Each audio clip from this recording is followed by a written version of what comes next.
Hello friends, strangers among us किताब अगर आप पढ़ना चाहते हो तो मैंने डिस्क्रिप्शन में इसका लिंक दिया है। आप अमेज़ॉन पर इस किताब को अंग्रेज़ी में ख़रीद सकते हो। Hi friends, if you are interested to read Strangers among Us book, I have given link in the description below. You can buy this book from Amazon in English. नमस्कार दोस्तों, मेरा नाम स्वाति है और मैं पिछले 10 साल से पिरामिड ध्यान कर रही हूँ और मुझे किताबें पढ़ना बहुत ही ज़्यादा पसंद है। आज मैं आपके सामने एक बेहतरीन किताब को प्रस्तुत करने जाने वाली हूँ जिसका नाम है स्ट्रेंजर्स अमंग अस और इनको लिखा है रूथ मॉन्टगोमेरी ने। दोस्तों, इस किताब में 3 प्रकार के हाईली एनलाइटेंड बीइंग्स के बारे में बताया गया है। ये जो एनलाइटेंड बीइंग्स होती हैं उनके अंदर इतनी शक्ति होती है कि वो जब चाहे वो आ सकते हैं और वो हमें दिख सकते हैं और उनको सामान्य इंसान की तरह जन्म लेकर छोटे बच्चे की तरह उनको रहने की ज़रूरत नहीं है। वो डायरेक्टली एडल्ट बॉडीज़, मतलब जो मैच्योर व्यक्ति होते हैं, उनके शरीर में वो प्रवेश करके अपने कार्य करते हैं। इसमें से सबसे हाईएस्ट कैटेगरी के एनलाइटेंड बीइंग्स को बोला जाता है अवतार्स। जो ये अवतार्स होते हैं वो उनकी इच्छा के मुजब कभी भी धरती पर आ सकते हैं और जा सकते हैं। अवतार्स बाकी हमारे धरती की तरह दूसरे भी बहुत सारे धरतियां हैं, वहाँ के लोग हैं, जीव हैं, उनके साथ वो मतलब कांटेक्ट में रहते हैं। एट द सेम टाइम हमारे धरती वासियों के साथ भी वो जुड़े होते हैं। कहने का मतलब है कि जो अवतार्स हैं वो धरती के अलावा बाकी प्लैनेट्स के साथ भी कनेक्टेड रहते हैं। हाईएस्ट कैटेगरी का सेकंड लेवल है वॉकिन्स। वॉकिन्स वो एनलाइटेंड बीइंग्स होती हैं जो धरती से ही जुड़ी होती है और ये बहुत ही एडवांस और हाई माइंडेड सोल्स होती हैं। ये वो सोल्स हैं जिन्होंने धरती पे कई साल जन्म ले चुके हैं और उनको बहुत सारा ज्ञान है जीवन के बारे में, धरती के बारे में, धरती के लोगों के बारे में। तो ये साधारण इंसान की तरह जन्म नहीं लेते और बचपन नहीं गुजारते। ये सीधा मैच्योर व्यक्ति के शरीर में उस आत्मा की परमिशन के साथ वो प्रवेश करते हैं और अपने कार्य करते हैं। इनका मुख्य उद्देश्य है मानव जाति का आध्यात्मिक विकास। तीसरी कैटेगरी के एनलाइटेंड बीइंग्स होते हैं जिनको बोला जाता है एक्स्ट्रा टेरेस्ट्रियल्स। ये एक्स्ट्रा टेरेस्ट्रियल जो होते हैं वो हाईली स्पिरिचुअल बीइंग्स होती हैं और हमसे कई गुना एडवांस्ड बीइंग्स होती हैं, बहुत ही साइंटिफिक नेचर के होते हैं और ये दूसरे धरती के वासी होते हैं, दूसरे ग्रह के वासी होते हैं। ये हमारी पृथ्वी पर आके यहाँ पे एडल्ट बॉडी में प्रवेश करके वो साइंटिफिक एक्सपेरिमेंट्स करते हैं और धरती पे होने वाले परिवर्तनों को ऑब्जर्व करते हैं। दोस्तों, इस किताब में हमने 3 प्रकार के एनलाइटेंड बीइंग्स के बारे में जाना: avatars, walkins and extraterrestrials. Strangers among us किताब में मुख्य तौर पर वॉकिन्स के बारे में बताया गया है कि ये वॉकिन्स कौन हैं, क्यों आते हैं और इनका काम क्या है। दोस्तों, आज की तारीख में हजारों की तादाद में वॉकिन्स अवेलेबल हैं धरती पे। ये वॉकिन्स मानव जाति के विकास के कार्य के लिए आते हैं, तो हमें इन वॉकिन्स को कभी भी दूसरे एविल स्पिरिट्स जो होती हैं, दुष्ट आत्माएं होती हैं, उनसे कंपेयर नहीं करना है। जो वॉकिन्स होती हैं वो जिस शरीर में प्रवेश करते हैं उस शरीर के असली आत्मा के परमिशन और मंजूरी के बिना उस शरीर में प्रवेश नहीं करते हैं। जब उनको परमिशन मिलता है तभी वो प्रवेश करके अपना कार्य करते हैं। ये जो दोस्तों वॉकिन्स होती हैं वो मानव जाति को अपने साथ रहने वाले इंसानों को मदद करते हैं। वो अपने आप के साथ भी जो भी उनके जीवन के प्रोजेक्ट्स होते हैं वो अपने आप को भी मदद करने के लिए आते हैं। और तीसरा, जो भी इंसान है उनको अपनी अंतरात्मा से जुड़ने के लिए वो प्रेरित करते हैं, अपने जीवन की सच्चाई को जानने के लिए प्रेरित करते हैं। दोस्तों, ये जो वॉक-इन्स होती हैं ज़्यादातर ये ग्रेट लीडर्स के अंदर पाई जाती हैं। ग्रेट लीडर्स जैसे कि राजनीतिक political leaders, spiritual leaders, scientist and philosophers. इन लीडर के द्वारा काम करने का वॉक-इन्स का मुख्य 2 मकसद होता है। पहला मकसद है कि पूरे धरतीवासियों को जागरूक करना, तैयार करना। एक सबसे बड़ी घटना होने वाली है जिसको बोलते हैं शिफ्ट ऑफ अर्थ एक्सिस। सो ये जो पृथ्वी की धुरी होती है वो शिफ्ट होने वाली है, तो उसके कारण धरती पे बहुत सारे परिवर्तन होने वाले हैं। तो इन परिवर्तनों के बारे में पहले से लोगों को जागरूक करना और उनका मानसिक और शारीरिक रूप से तैयार करना। और दूसरा सबसे बड़ा परिवर्तन धरती पे आने वाला है न्यू एज, नया युग आने वाला है।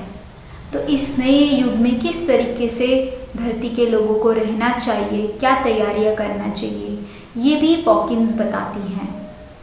ज़रूरी नहीं है दोस्तों कि वॉक-इन्स हमेशा धरती के ग्रेट लीडर्स के अंदर ही होते हैं। वॉक-इन्स सामान्य वर्कर्स या सर्वेंट्स की तरह भी काम करना पसंद करते हैं, क्योंकि वो नहीं चाहते हैं कि उनकी पहचान सबको पता चले, जिससे उनकी जो अच्छे काम होते हैं वो रुक जाए। तो वॉक-इन्स का दोस्तों मैंने बताया कि क्या मकसद होता है। तो आज से अब आप जब ऑफिस जाएंगे तो वहाँ पे भी आप किसी वॉक-इन से मिल रहे होंगे, या आपकी कम्युनिटी में कोई भी व्यक्ति भी वॉक-इन हो सकता है, या शायद आप भी वॉक-इन हो सकते हैं खुद। जो हमारे गाइड्स हैं उन्होंने कुछ वॉक-इन्स के नाम हमें उजागर करे हैं, जैसे कि Jesus Christ, Mahatma Gandhi, Benjamin Franklin and Abraham Lincoln. ये वॉक-इन लीडर्स अभी तक ज़िंदा नहीं हैं, तो इसीलिए गाइड्स ने उनके नाम शेयर किए हैं इस किताब में। जैसे ही ये वॉक-इन्स शरीर में प्रवेश करते हैं तो जो आत्मा छोड़ चुकी है उनकी यादों के साथ जुड़ जाते हैं और खुद को वो जो आत्मा छोड़ चुकी है उनकी पहचान के अनुसार समझना शुरू करते हैं। इमीडिएटली थोड़े समय के बाद ये जो वॉक-इन्स होते हैं उनके अंदर जीवन के प्रति एक नई जागरूकता को महसूस करते हैं। उनके अंदर एक नई समझ बढ़ती है और जीवन में जितनी भी लोग हैं, जीवित अजीवित, सभी के प्रति प्रेम को महसूस करते हैं। दोस्तों, अभी हजारों की तादाद में इस धरती पर वॉक-इन्स आ रहे हैं। वॉक-इन्स पूरी मानव जाति को नए युग के लिए तैयार कर रहे हैं। ये नया युग क्या है? इस नए युग में आप देखेंगे कि एक ही सरकार रहेगी, एक ही भाषा रहेगी और एक ही करेंसी रहेगी। इस नए युग के लिए तैयार करने में वॉक-इन्स लोगों को प्रेरित करते हैं कि वो आत्मनिर्भर बने, सरकार के ऊपर निर्भर ना बन के, सरकार के ऊपर दबाव ना बना के, लोगों को अपने आप पर आत्मनिर्भर बन के दूसरों के साथ मिलजुल के कैसे काम करना है, उसमें वॉक-इन्स काफ़ी जागरूकता को बढ़ा रहे हैं। तो वॉक-इन्स जो होते हैं वो यही चाहते हैं कि हम सभी लोग धरती पे आत्मनिर्भर बने और हमारी स्वेच्छा के अनुसार निर्णय करना सीखें। दोस्तों, ये वॉक-इन्स को कैसे पहचाना जा सकता है? उनके क्या लक्षण होते हैं? तो कुछ लक्षण इस तरह से होते हैं कि कुछ लोगों के अंदर बहुत ही खास प्रकार का परिवर्तन देखा जाता है, उनकी पर्सनालिटी और उनके विचारों में परिवर्तन आता है। कुछ लोगों के जीवन में जैसे कि बहुत ट्रॉमेटिक घटनाएं घटती हैं या कोई हेल्थ प्रॉब्लम्स होती हैं, उसके बाद उनका बहुत अच्छी तरीके से सुधार होता है और उनका परिवर्तन होता है। ये जो वॉक-इन्स होती हैं दूसरों की चुगली करने में बिल्कुल भी रुचि नहीं रखते हैं। ये हमेशा शांत स्वभाव के रहते हैं, उनके अंदर एक अलग ही प्रकार की चमक होती है और ये कभी भी अपनी जीवन की खुद की समस्याओं के बारे में बात नहीं करते हैं। दोस्तों, ये जो वॉक-इन्स होती हैं उनका हमेशा नज़र जो बेहतरीन चीज़ होती है, बेहतरीन लोग होते हैं, उन्हीं के ऊपर उनका ध्यान रहता है। ये कभी भी दूसरों के बारे में अपशब्द बोलने में रुचि नहीं रखते हैं। ये जो वॉक-इन्स होते हैं दिल से लोगों को प्यार करते हैं और ये हमेशा शांति और प्रेम, दया को अपने दिल में रखते हैं। ये जो वॉक-इन्स होती हैं वो 2 तरीके से दोस्तों काम करते हैं। एक तो शारीरिक रूप में बड़ी खुशी से अपनी दैनिक दिनचर्या के कार्य करते हैं और हायर लेवल पे अदर डायमेंशंस में भी काम करते हैं। अभी मैं आप सबको एक्स्ट्रा टेरेस्ट्रियल्स के बारे में बताना चाहूँगी। ये एक्स्ट्रा टेरेस्ट्रियल्स क्या हैं?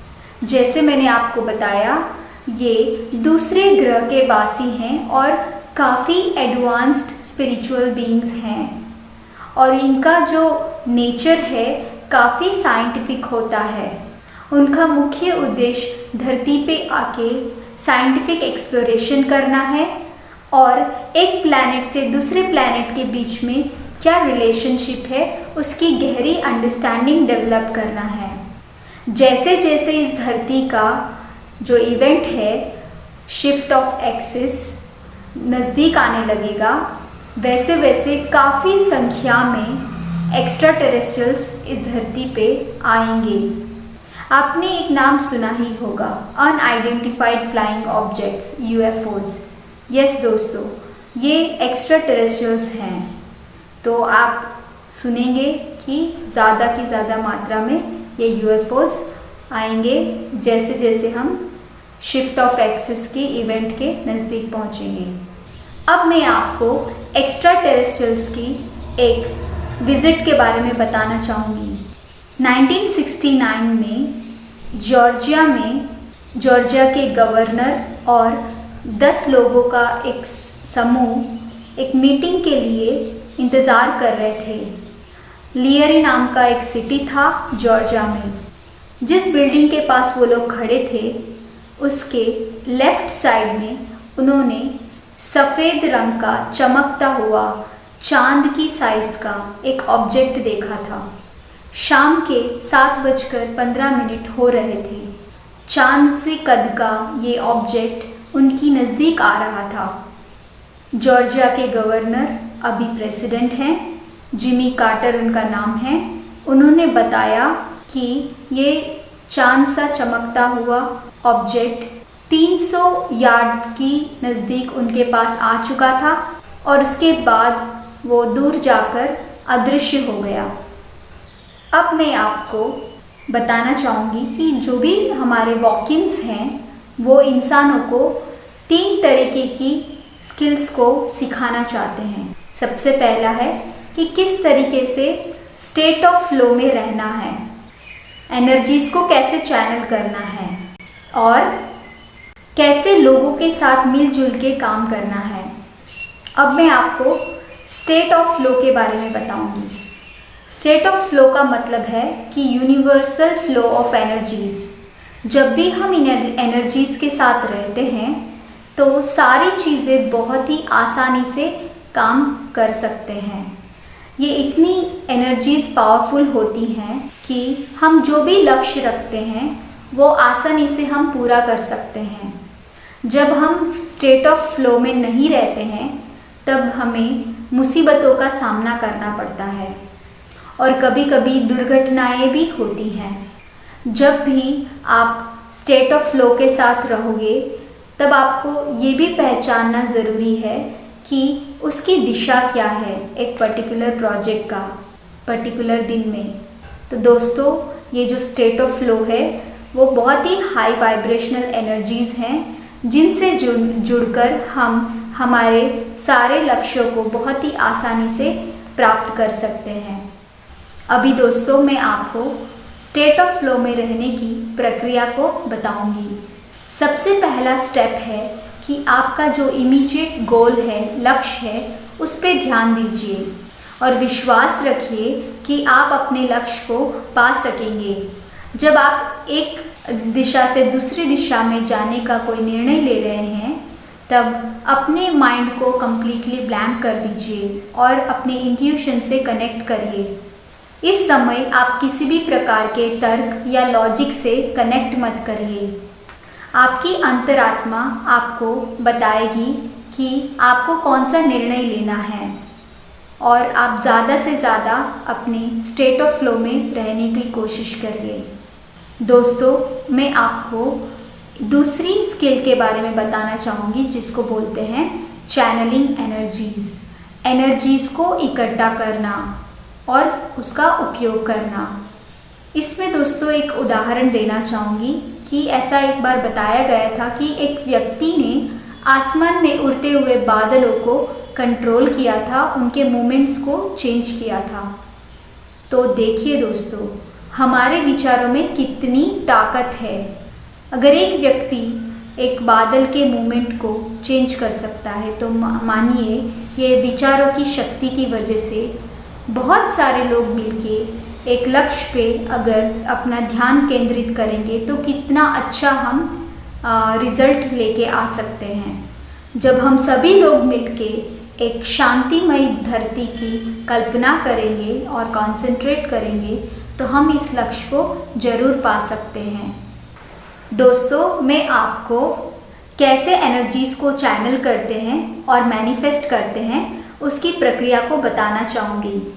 सबसे पहला स्टेप है कि आपकी जो भी नीड है उसको डिफाइन करना है और अपने माइंड में विजुअलाइज करना है।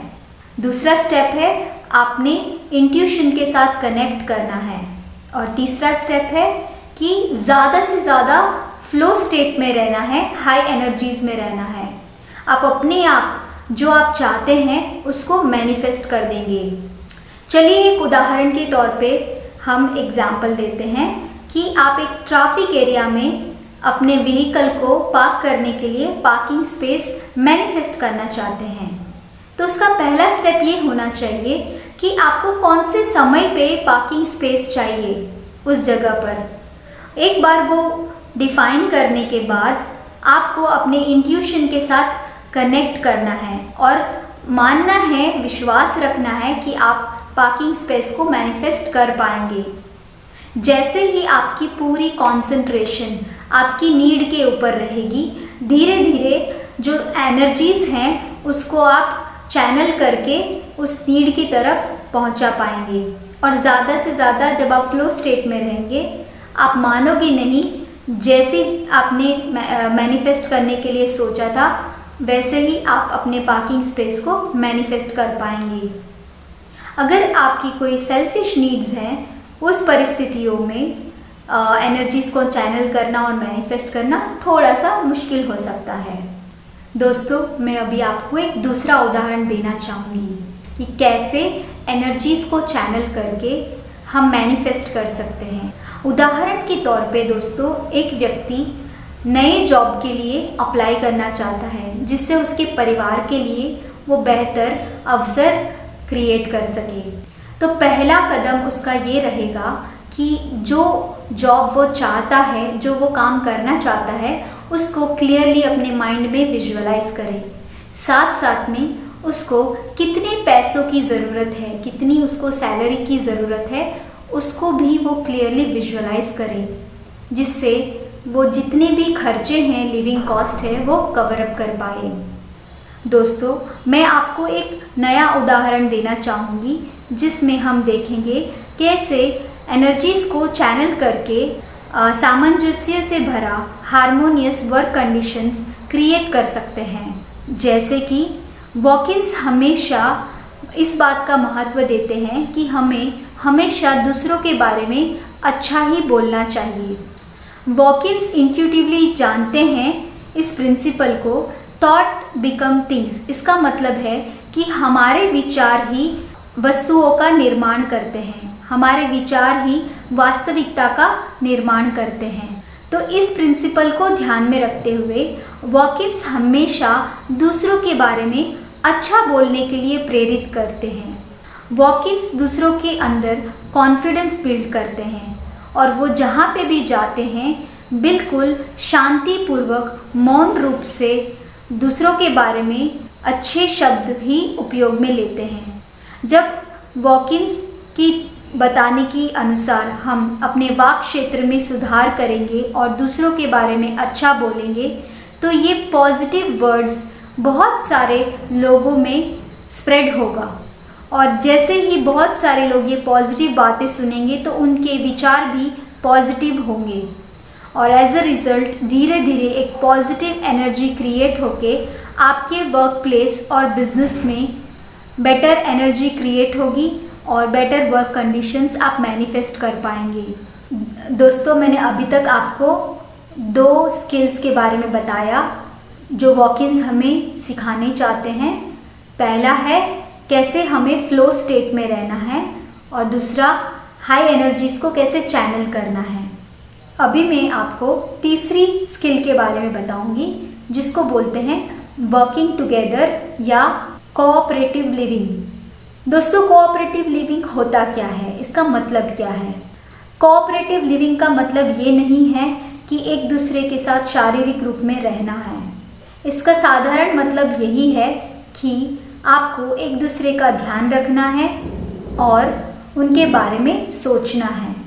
आज की कॉम्प्लेक्स सोसाइटी में हम हमारी हर छोटी और बड़ी ज़रूरतों के लिए सरकार के ऊपर आधारित हैं। जब ये घटना घटेगी, जब पृथ्वी की धुरी में परिवर्तन होगा, शिफ्ट होगा एक्सिस में, तब पूरी सोसाइटी कंप्लीटली ब्रेकडाउन हो जाएगी, टूट जाएगी। जब तक हर व्यक्ति अपने पैरों पे आत्मनिर्भर रहना नहीं सीखता है, अपने पैरों पे खड़ा रहना नहीं सीखता है और जब तक लोग आपस में मिलजुल कर काम करना नहीं सीखते हैं, हम ऐसी कठिन परिस्थितियों में जी नहीं पाएंगे दोस्तों। तो इसीलिए वॉक-इन्स हमें ये बताना चाहते हैं कि आने वाले कठिन समय में अभी से हम एक दूसरे के साथ मिलजुल कर रहना सीखें। अब दोस्तों, मिलजुल कर रहने के लिए एक अच्छी लीडरशिप की ज़रूरत होती है और हर व्यक्ति को मजबूत रहना ज़रूरी होता है। अगर एक ग्रुप में, एक समूह में कोई भी सदस्य कमज़ोर कड़ी बनता है तो पूरा समूह टूट जाता है और लोग आपस में रहकर काम नहीं कर सकते हैं। एक अच्छे लीडर को हमेशा अपने ग्रुप मेंबर्स को मजबूत बनाना है और उनको अपने पैरों पर खड़े रहना सिखाना है। एक बुरी लीडरशिप वो होती है दोस्तों जहाँ पर एक बुरा लीडर ग्रुप के मेंबर्स का ब्रेन वॉश करता है। उस समूह के सभी सदस्यों के अंदर निर्णय लेने की क्षमता नहीं बनती। हर छोटे और बड़े निर्णय के लिए वो अपने लीडर पर आधारित बन जाते हैं और सही और गलत की पहचान नहीं कर पाते हैं। इसीलिए एक अच्छे लीडर होने के नाते आपको अपने समूह के सारे सदस्यों के अंदर निर्णय लेने की क्षमता को बढ़ाना है। जब कोई ग्रुप का लीडर अच्छा नहीं होता है तो वो हमेशा एक फादर फिगर की तरह या पावरफुल फिगर की तरह इन्फ्लुएंस करता है और कभी भी साधारण कामों में अपने आप को एंगेज नहीं रखता है। इसके कारण लीडरशिप एक एग्जाम्पल के माध्यम से नहीं दिखता है। दोस्तों, जो भी एक अच्छा लीडर होता है वो कभी भी अपने आप को एक फादर फिगर या पावरफुल फिगर की तरह नहीं देखता। वो अपने आप को साधारण कामों में भी एंगेज रखता है और सभी लोगों को प्रेरित करता है खुद से काम करके। जब एक लीडर खुद से काम करता है तो ग्रुप के सारे और सदस्य भी उनसे सीखते हैं। एक अच्छा लीडर हमेशा लॉजिकल रीज़न देता है कि वो जो भी निर्णय ले रहा है क्यों ले रहा है, जो भी वो काम कर रहा है क्यों कर रहा है। इस तरीके से स्पष्ट और सही साइंटिफिक कारण देने से ग्रुप के सभी सदस्य सीखते हैं। एक अच्छा लीडर हमेशा अपने लोगों की बातों को सुनता है, उनकी आइडियाज़ को सुन के उनको एनकरेज करता है। एक अच्छा लीडर बहुत ही अच्छी तरीके से प्लानिंग कर सकता है, अपने प्लान्स को दूसरों को बता सकता है और समूह के सारे सदस्यों के मेजॉरिटी ओपिनियंस को भी लेकर सबकी मंजूरी जानता है कि कितने लोग राज़ी हैं या नहीं हैं। दोस्तों, एक जो अच्छा लीडर होता है वो हमेशा ग्रुप गोल्स के लिए कमिटेड रहता है। वो कभी भी दूसरों की मेहनत को अपने फ़ायदे के लिए उपयोग नहीं करता है। एक जो अच्छा लीडर होता है वो हमेशा अपने समूह के सदस्यों को स्वतंत्रता से सोचने के लिए एनकरेज करता है। साथ साथ में उनको छोटी बड़ी इम्प्रूवमेंट करने के लिए भी उनके लिए सजेशंस लेते हैं। एक अच्छा लीडर हमेशा अपने ग्रुप के मेंबर्स की सोचने की स्वतंत्रता को एनकरेज करता है और उनसे सजेशंस लेता है। इस तरीके की अच्छी लीडरशिप की वजह से समूह के सारे सदस्य अपने पैरों पे ऊपर खड़ा रहना सीखते हैं और पूरा जो समूह है बहुत ही स्ट्रॉन्ग सेल्फ रिलायंट ग्रुप बन जाता है और किसी भी कठिन परिस्थितियों में काम करने के लिए सक्षम बनता है। जब भी ऐसी परिस्थितियां होती हैं जहां पे अच्छी लीडरशिप नहीं है या लोगों के बीच में सामंजस्य नहीं है, अंडरस्टैंडिंग नहीं है, वहाँ पे वॉक-इन्स हमेशा आकर लोगों के बीच में अच्छा माहौल बनाने की, रिश्ता बनाने की कोशिश करते हैं, जिससे सभी लोग एक दूसरे को मदद कर पाए और कोऑपरेटिवली जी पाए। दोस्तों, मैं आपको कुछ महत्व की बातें बताऊंगी जो हमें ऐसी मुसीबत के समय में सुरक्षित रखेंगी। वॉक-इन्स बताते हैं कि जब हम फ्लो स्टेट में रहना सीख जाएंगे और अपनी अंतरात्मा की बातें सुनना सीखेंगे तो हम सुरक्षित जगह पर पहुंच जाएंगे अपने आप। दोस्तों, वॉक-इन्स हमें कुछ ज़रूरी क्षमताओं को विकसित करने के लिए प्रेरित कर रहे हैं और वो हमें बोलते हैं कि हमें अपने आप को टेस्ट करना चाहिए कि कौन सी क्षमता में हम मजबूत हैं और कौन सी क्षमता में हम कमज़ोर हैं और सीखने की ज़रूरत है। सबसे पहले है कि हमें फ्लो स्टेट में कैसे रहना है। दूसरा, जो एनर्जीज़ होती हैं उनको कैसे उपयोग करना है। हमें अपनी अंतरात्मा से जुड़कर कैसे सुनना है। हमें अपने आप को स्वस्थ कैसे रखना है। हमें नई नई स्किल्स को सीखकर कैसे आत्मनिर्भर बनना है। जब हम दूसरों के साथ काम करते हैं तो कैसे निस्वार्थ रूप से प्रेम करना है और जब हम दूसरों के साथ काम करते हैं तो कैसे हार्मनी के साथ रहना है। तो दोस्तों, ये सब कुछ बातें हैं जिसमें वॉक-इन्स बोलते हैं कि हमें अपने आप को मजबूत बनाना है। वॉक-इन्स हमें ये भी बताते हैं दोस्तों कि हमें अपने आप को इतना सक्षम बनाना है कि हम अपनी खुद की जो खाने की चीज़ें हैं हम उगा सकें और जो भी नई नई क्षमताएं, स्किल्स हम सीखेंगे वो हम दूसरों को शेयर कर पाएँ। ऐसी स्किल्स हमारे पास होनी चाहिए। वॉक-इन्स हमें ये भी बोलते हैं कि ये गलत फहमी में मत रहिए कि 5 साल के लिए अगर खाना इकट्ठा कर लेंगे तो आप जिंदा रह पाओगे। नहीं, वो बताते हैं कि आपके पास अगर दोस्त नहीं है और सिर्फ खाना रहेगा तो आपके जो पड़ोसी लोग हैं वो ही आपको मार डालेंगे और आपसे खाना छीन लेंगे। इसीलिए ऐसी मुसीबत की घड़ी में आपके पास दोस्त होने चाहिए और आपके पास जीवन जरूरी स्किल्स होनी चाहिए, तभी आप ऐसी स्थितियों में जी पाएंगे। दोस्तों, मैं आपको आखिर में फाइनल इवेंट के बारे में बताना चाहूँगी जिसको बोला जाता है शिफ्ट ऑफ अर्थ एक्सिस। इसका मतलब है धरती की जो धुरी है उसमें पूरा परिवर्तन आना। इसके वजह से क्या होगा? इसके वजह से दोस्तों धरती के अंदर बहुत सारे उथल पुथल होने के वजह से जहाँ पर पानी है वहाँ पर नई ज़मीन उभरेगी और जहाँ पे ज़मीन है वहाँ पे पानी आ जाएगा।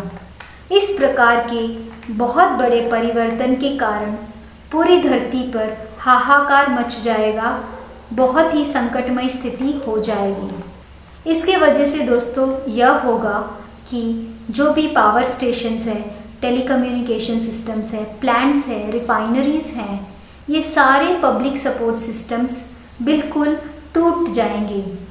और ये शिफ्ट ऑफ एक्सिस, इसका मतलब है पृथ्वी की धुरी में परिवर्तन होने के कारण धरती पर बहुत सारे कुदरती समस्याएं भी आएंगी, जैसे कि समुंदर में तूफान आना, हवाएं जोर से चलना, भूकंप आना, इंसान और पशु पानी में डूब जाना, डैम्स टूट जाने, ऐसी बहुत सारी कुदरती संकटों का सामना सबको करना पड़ेगा। शहरों में खाने की और फ्यूल सिस्टम की सारी सुविधाएं बंद हो जाएंगी, जिसके वजह से भूखमरी बढ़ जाएगी और लोग एक दूसरे को मारने के लिए तैयार हो जाएंगे, खाना को झपटने के लिए। शहरों के मुकाबले ग्रामीण क्षेत्रों में लोग काफ़ी आत्मनिर्भर रहेंगे, क्योंकि उनको खुद के ऊपर निर्भर रहना आता है। शहर हो या ग्रामीण इलाका, जिन लोगों ने लोगों के साथ रहकर मिलजुल कर काम करना सीखा है, उनकी स्थिति काफ़ी बेहतर होगी। इस प्रकार के संकट के ख़त्म होने के बाद लोग एक दूसरे से जुड़ना शुरू करेंगे और फिर से एक नई समाज के निर्माण के कार्य में लग जाएंगे। जिन लोगों के पास अच्छी कुशलताएं हैं, स्किल्स हैं, वो अलग अलग समूह के साथ मिलकर काम करना शुरू करेंगे। और जो समूह हैं, जो ग्रुप्स हैं, जिनके अंदर मतभेद है, जिनको आपस में काम करना नहीं आता, ऐसे ग्रुप्स सरवाइव नहीं कर पाएंगे। दोस्तों, ये संकट का समय जब ख़त्म हो जाएगा तो एक नई धरती का जन्म होगा, जिसमें पूरी धरती में फ्री इलेक्शंस कंडक्ट होंगे। पूरी दुनिया में एक ही सरकार होगी, एक ही करेंसी होगी और एक ही भाषा रहेगी, और पूरी धरती एक ही लक्ष्य के लिए काम करेगी। इस धरती में बहुत सारी नई चीज़ों का आविष्कार होगा, जैसे कि नया कम्युनिकेशन सिस्टम होगा। इस धरती के लोग और दूसरी धरती के लोगों के बीच में स्पेस ट्रैवल हो जाएगा। पेट्रोल के ऊपर आधारित ना रह के, बिजली के ऊपर आधारित ना रह के सोलर सिस्टम्स आ जाएंगे। इस तरीके से धरती पे बहुत सारे नए परिवर्तन होंगे, जिसमें सबसे बड़ा मुख्य परिवर्तन है आध्यात्मिक क्रांति। स्पिरिचुअली सभी लोग एडवांस हो जाएंगे। दोस्तों, कैसे लोग इस समय में नहीं जी पाएंगे? जो लोग हमेशा बीमार रहते हैं और दवाइयों पे निर्भर रहते हैं, जिनको अपनी अंतरात्मा की शक्ति पे बिल्कुल भरोसा नहीं है, वैसे लोग इस धरती पे नहीं जी पाएंगे। साथ साथ में जो लोग कामचोर हैं, जो काम नहीं करते हैं और जो ग्रीडी हैं, लालची हैं, वैसे लोग भी इस धरती पे नहीं जी पाएंगे। ऐसे भी लोग जो चोरी करके जीना जानते हैं, वैसे लोग भी इस धरती पे नहीं जी पाएंगे। सिर्फ स्वस्थ और दयालु लोग ही जी पाएंगे। आखिर में दोस्तों, मैं इतना ही बताना चाहूँगी कि जो भी वॉकिन्स इस धरती पे अभी हैं, वो बहुत ही मुख्य भूमिका निभा रहे हैं। एक बुनियाद की शुरुआत कर रहे हैं और ऐसा काम कर रहे हैं जिससे ज़्यादा से ज़्यादा लोग आने वाले संकट के समय में जी सके और बाहर आकर आत्मनिर्भर बन सके। तो हमें ये सारे वॉकिन्स को अपना धन्यवाद प्रकट करना चाहिए और उनके जो संदेशा हैं उनको अपने जीवन में उतारना चाहिए।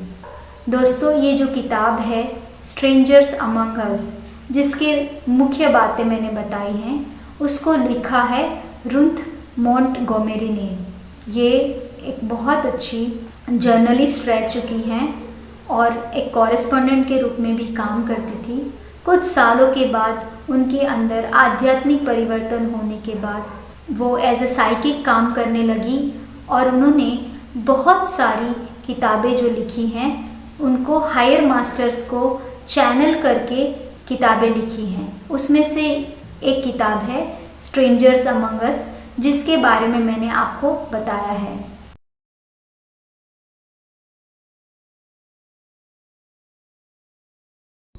अगर आपको ये वीडियो अच्छा लगे तो please like, subscribe and share this videos with your friends and family. Thank you so much.